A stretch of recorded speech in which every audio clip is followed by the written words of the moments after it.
In this video, I'm gonna teach you how to connect BNB Chain Wallet to PancakeSwap. It's a very easy process, so make sure to follow along.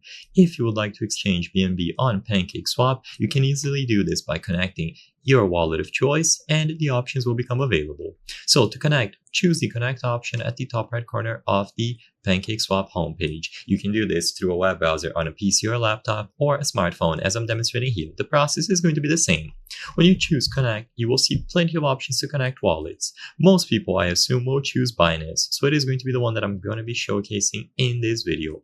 So when you choose a specific wallet, you will usually be redirected into the application. If you are doing this on a PC, it is most likely going to check for the extension. So for example, if you choose MetaMask and you are on PC, it's going to prompt you to install the MetaMask extension or scan a QR code using your mobile device. Just follow the instructions and choose whichever option is best for you.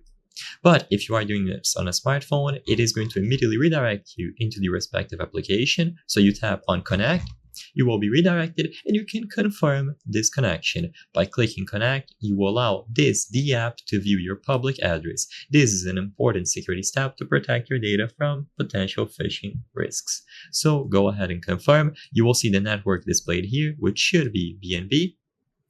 And as soon as you choose Connect, everything will be set up. Your wallet will now be accessible through PancakeSwap, and you can use the features here to swap BNB to any other specific asset. BNB is going to be available as a network and you can manage it at any point. You can connect multiple wallets by using this option and you just have to select the one that best suits you to get this done. I hope I was able to help you on how to connect BNB Chain Wallet to PancakeSwap. If this video helped you, please be sure to leave a like and subscribe for more very easy tips. Thank you for watching.